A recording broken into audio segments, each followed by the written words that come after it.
All right. And that road story you was teasing us with? All right, so originally I was supposed to drive up with some of the people in the Hive. So Boomer Hatfield, maybe Big Calix, King Crab. Anyway, uh, the GCW 24-hour stream just so happens that that was on a Saturday, the weekend that they filmed, the weekend that they did the tapings for season 3 of The Road. So I think Boomer Hatfield pulled off of it because he wasn't going to be able to be there for Saturday. It's like, I'm going to be at this GCW thing. You know, I don't want to drive up like Sunday morning just to drive back Sunday night because that is miserable. So yeah. Meanwhile, I'm a little bit crazy, and if you didn't know this about Masha, she's a lot of bit crazy. Yes, we've had the pleasure of Oh, speaking we know. with Masha.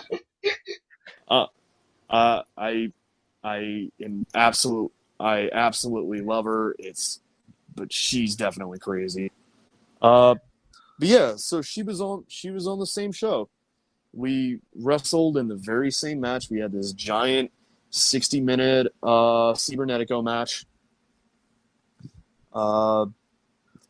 I showered off. I dropped her off at the Monster Factory where she had a net booking, and then we drove straight up to Maine. We drove up there. I think I wrestled 3 matches while I was there.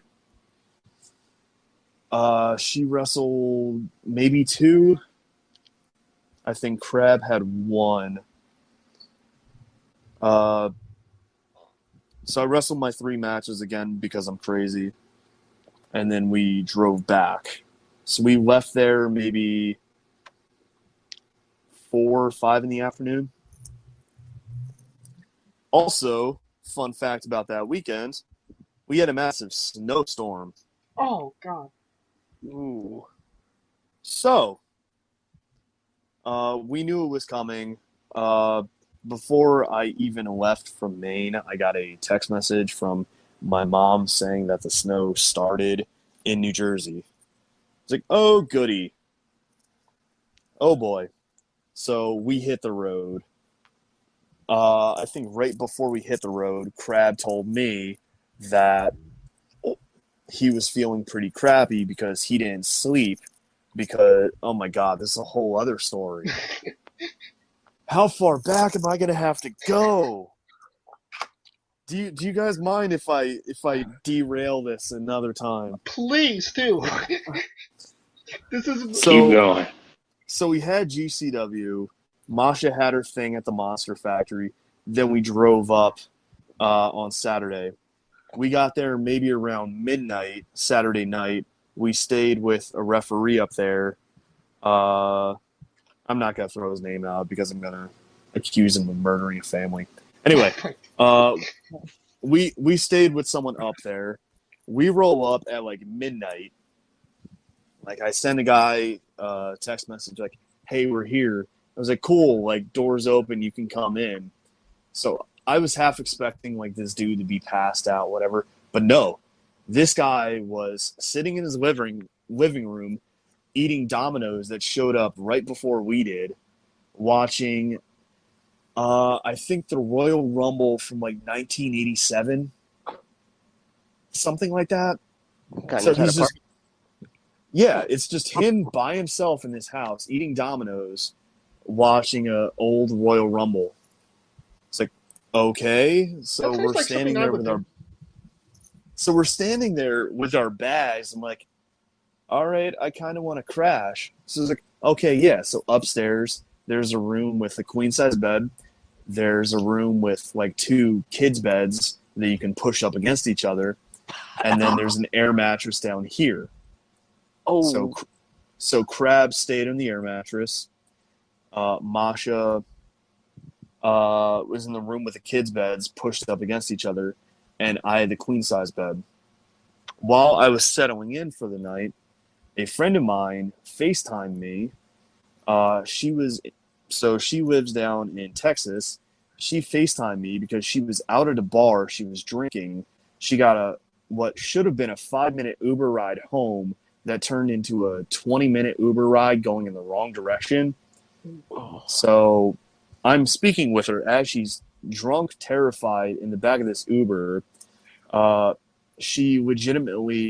stop at a red light. This guy also doesn't speak English.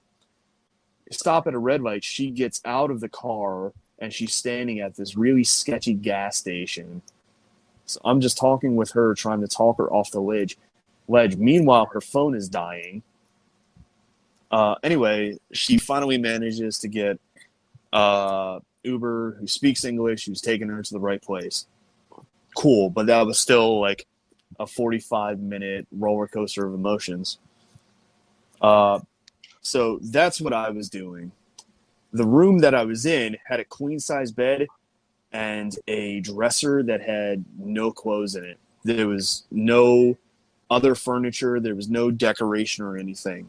The room that Masha was in, it had like these 2 kids' beds, a dresser that was facing the wrong direction, and it just looked like it was meant to make it look like kids lived there.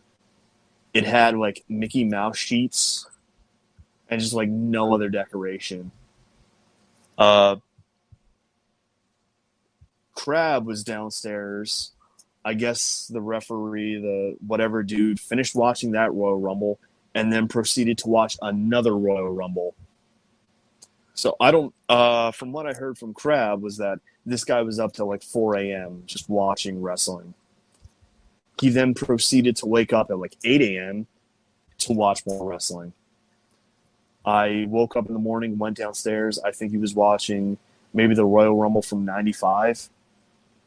Something like that. It was definitely mid-90s. Anyway, we left there. We were kind of convinced that this dude just murdered the family that lived there and was just squatting there. Oh God!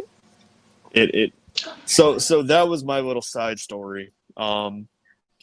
Fast forward through the wrestling, everything. We're leaving maybe around 4 or 5 o'clock Sunday evening, and as we're leaving, we just finished the match, and Crab tells me, "He's like, I feel like shit. I got like no sleep last night. This guy kept me up till like 4 a.m. just watching this. He didn't turn off the lights or turn down the volume or anything." I was like, "Oh, geez, crap. Okay, yeah, I'll take care of the driving, whatever."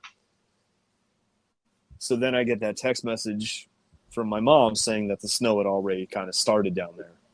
Okay, great. So that's the situation I'm facing going into the drive. So we leave, we start driving down.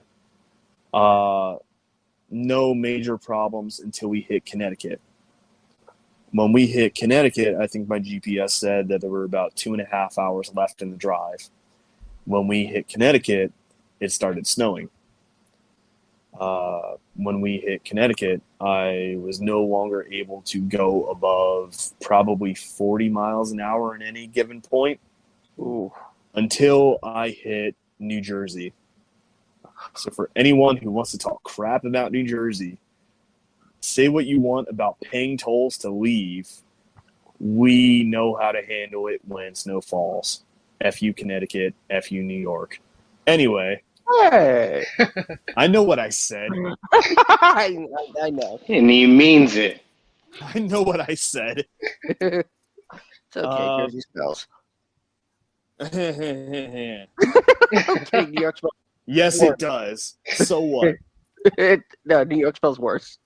You know, New Jersey wrote me a letter and it said, "You smell too." And then, How did they know? you smell that bad, apparently. So, Damn. we hit Connecticut. It's snowing. Maybe an hour into it, we pull up on an accident on the side of the road. When I say we pulled up on an accident, it's not like you pull up and there's already, fire trucks and police cars and everything already there.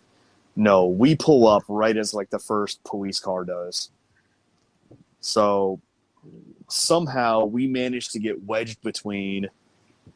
So directly, it was a 2-lane highway. Directly in front of us on our left was the ambulance. Directly in front of us was a police car. Directly behind us was a fire truck.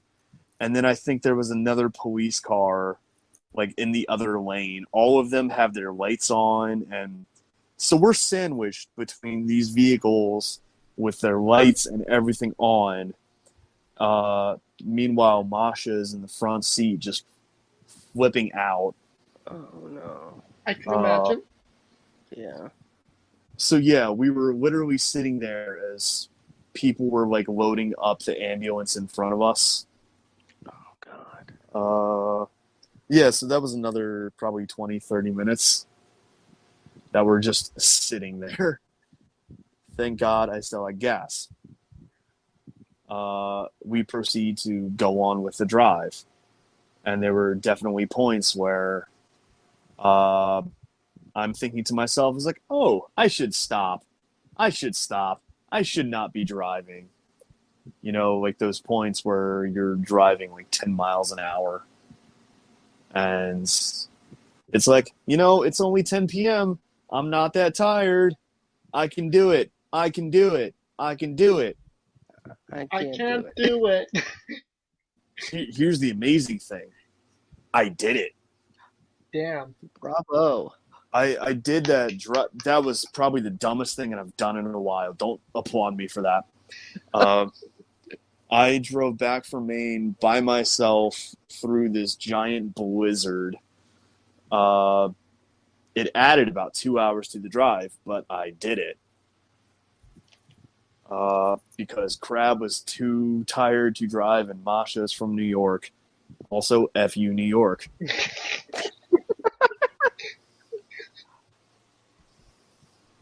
Wow. He's on that. No, Gotta love wrestling fans, though.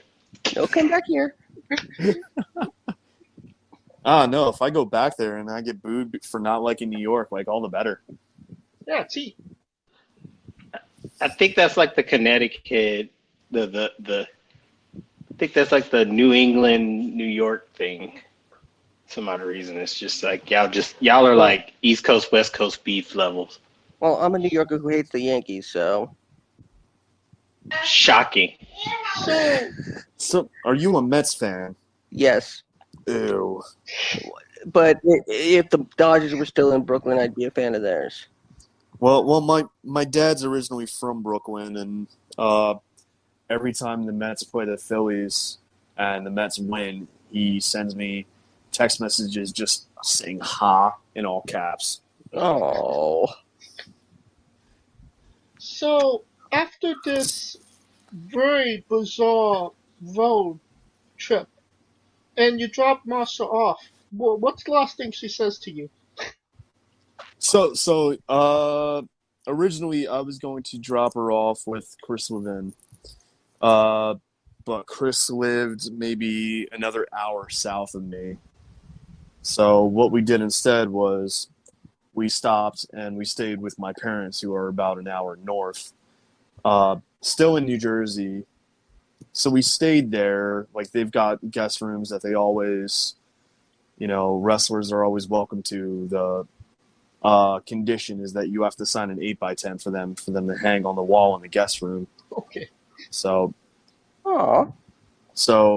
Masha stayed in the guest room, Crab stayed in the other room, and then I slept on the couch. The following morning, when things started to melt and the roads were a little bit better cleared, I drove her the rest of the way to meet up with Chris Levin. I have no idea what she said to me at the end of the trip, but I'm pretty sure she owes me a drink. I'd say maybe a steak too. I mean, if we could just have another match, I'd call it square.